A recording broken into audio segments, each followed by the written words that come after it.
नमस्कार, कैसे हैं आप लोग। जो भी एस्पिरेंट एसएससी एमटीएस 2026 की तैयारी कर रहे हैं उनके लिए वीडियो बहुत ज्यादा हेल्पफुल होने वाला है। इस एक सिंगल वीडियो में आपके दिमाग में जितने भी डाउट हैं उन सब का आंसर आपको मिलने वाला है। जैसे कि आपका जो नोटिफिकेशन है वो कब तक आ सकता है, एग्जाम आपका कब तक हो सकता है, उसके अलावा सीजीएल का जो नोटिफिकेशन आपका डिले हो रहा है इसका इम्पैक्ट क्या एमटीएस पे भी पड़ेगा, क्या एमटीएस का जो नोटिफिकेशन है वो डिले हो सकता है या नहीं हो सकता है, इस पे बात करेंगे। उसके अलावा कितनी क्या वैकेंसी इस बार आपको देखने को मिल सकती है, उसके अलावा आपके लिए सेफ टारगेट स्कोर क्या कुछ रहने वाला है, कितना क्या आपको टारगेट लेके चलना चाहिए ताकि किसी भी कंडीशन में एक पोस्ट यहां पे आपको मिल पाए, उसके अलावा सिलेक्शन प्रोसेस क्या कुछ रहने वाला है।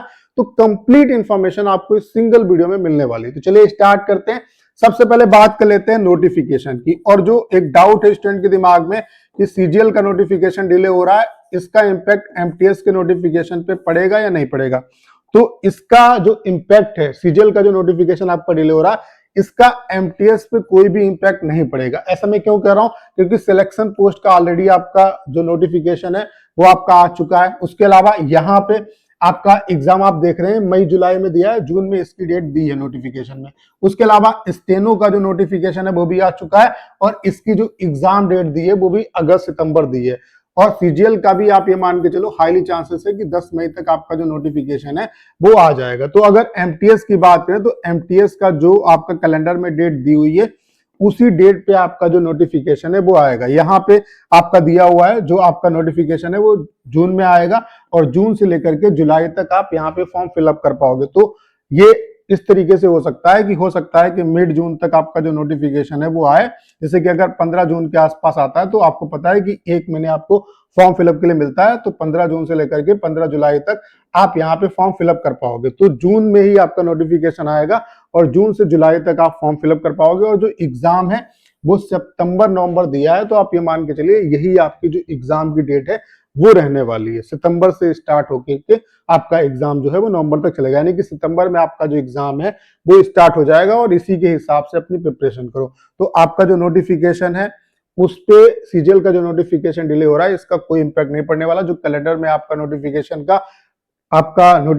का जो टाइम लिमिट दिया है और जो आपका एग्जाम का जो टाइम लिमिट दिया है उसी टाइम ड्यूरेशन में आपका जो एग्जाम है और नोटिफिकेशन है वो आपका आएगा। तो ये डाउट आपका क्लियर हो गया होगा। उसके अलावा सिलेक्शन प्रोसेस की बात करें तो सिलेक्शन प्रोसेस क्या कुछ है, तो आपको पता है कि आपका यहाँ पे 2022 से इन्होंने एमटीएस का थोड़ा सा पैटर्न चेंज किया। पहले आपका चारों सब्जेक्ट होते थे, इस बार भी मतलब 2022 के बाद भी चारों सब्जेक्ट, लेकिन मैथ्स और रीजनिंग का यहाँ पे रोल खत्म कर दिया। यहाँ पे क्या है कि आपका 2 सेशन होते हैं, एक सेशन 1 एक सेशन 2। सेशन 1 में आपका मैथ्स आती है, रीजनिंग आती है, मैथ्स के 20 क्वेश्चन और आपके रीजनिंग के 20 क्वेश्चन। एक क्वेश्चन जो है वो 3 नंबर का, इसमें कोई निगेटिव मार्किंग नहीं होती है, सिर्फ ये क्वालिफाइंग नेचर का। जो आपकी मेरिट बनेगी वो सेशन 2 के बेस पे बनेगी, जिसमें आपका जीके जीएस और इंग्लिश है। जीके जीएस के 25 क्वेश्चन और इंग्लिश के 25 क्वेश्चन, एक क्वेश्चन 3 नंबर का और निगेटिव मार्किंग 1/3, यानी कि एक गलत क्वेश्चन के 1 नंबर आपका कट जाएगा। और इसी के बेस पे आपकी जो फाइनल मेरिट है वो इसी के बेस पे बनती है, इसी के बेस पे आपका सिलेक्शन होता है। उसके अलावा एक और बड़ा चेंज एसएससी करने जा रही है कि इस बार आपको यहाँ पे सेक्शनल जो टाइम है वो मिलने वाला है, यानी कि सेक्शनल टाइम यहाँ पर भी आपका इंप्लीमेंट होगा। यहाँ पे आपको 45 मिनट मिलते हैं, तो हो सकता है इंडिविजुअल अलग अलग जो सब्जेक्ट है उसके लिए अलग अलग टाइम आपको मिले। तो इसका इम्पैक्ट अगर सेक्शनल टाइम और जिसके 99.9% चांस है, और अगर सेक्शनल टाइम यहाँ पे इंप्लीमेंट होता है तो मे बी इसकी जो कट ऑफ है उस पर भी यहाँ पे लगाम लगेगी। और एसएससी के जितने भी नोटिफिकेशन आ रहे हैं उनमें सेक्शनल टाइम आपका हो रहा है। बाकी ये भी हो सकता है कि इसको भी क्वालिफाइंग, मतलब अभी क्या है कि क्वालिफाइंग है तो हो सकता है कि इसमें भी सेक्शनल टाइम लगा दे, और मतलब चेंजेस थोड़ा बहुत तो आपका होगा, देखने को आपको मिलेगा। सेक्शनल टाइम तो आपका रहेगा, ठीक है। बाकी अभी के लिए आपका सिलेक्शन प्रोसेस है वो यही है। जो आपका मेरिट यहाँ पे बनती है वो सेशन 2 के बेस पे बनती है, तो सबसे ज्यादा आपके लिए इंपॉर्टेंट यही है, ठीक है।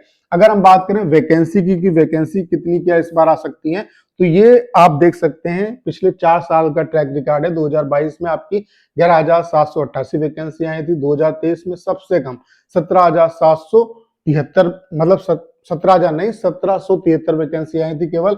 और 2024 में 11,518 वैकेंसी आई। 2025 में आप देख रहे हैं कि 8,000 के आसपास वैकेंसी है।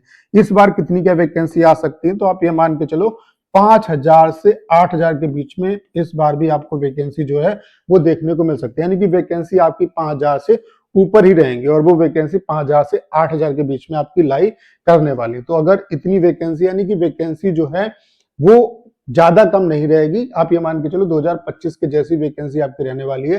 तो अगर आपको यहाँ पे एक सीट चाहिए तो अपना जो मेन फोकस है आपको जीके जीएस और इंग्लिश पे लगाना है, क्योंकि इसी के बेस पे यहाँ पे आपका जो सिलेक्शन है वो होना है। अब आपके लिए सेफ टारगेट स्कोर क्या कुछ रहेगा, तो मैं आपको, चूंकि क्या है कि यहाँ पे कट ऑफ आपकी स्टेट वाइज वैकेंसी होती है और जो कट ऑफ है वो स्टेट वाइज जाती है, और स्टेट वाइज जो कट ऑफ है वो स्टेट की वैकेंसी पे भी डिपेंड करती है। तो एक मतलब क्राइटेरिया नहीं है कि इतनी ही कट ऑफ रहेगी। उसके अलावा यहाँ पे कैटेगरी वाइज जो कट ऑफ है उसमें बहुत ज्यादा डिफरेंस नहीं रहता है। जैसे सीएचएसएल सीजीएल में आप देखते होंगे कि एससी एसटी और यूआर की कट ऑफ में बहुत ज्यादा डिफरेंस रहता है, यहाँ पे ऐसा नहीं है।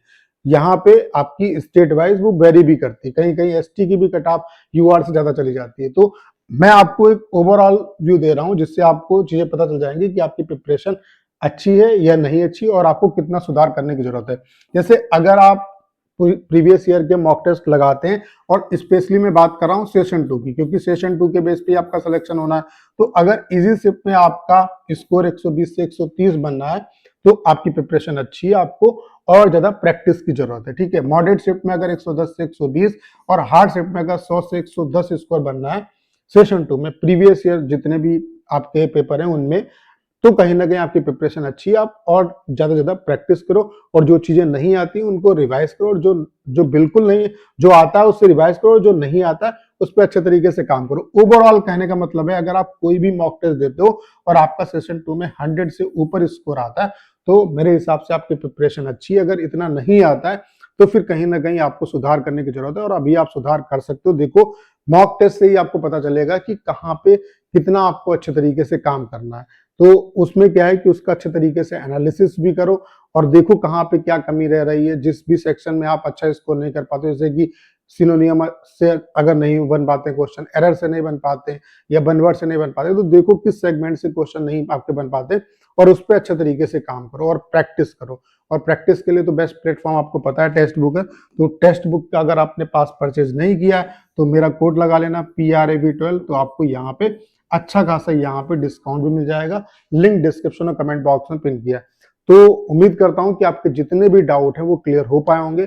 करना क्या, इस वीडियो को शेयर करना है। उसके अलावा अगर आप चैनल पर नए हो और आपने अभी तक इसे सब्सक्राइब नहीं किया है तो प्लीज चैनल को सब्सक्राइब करना मत भूलेगा।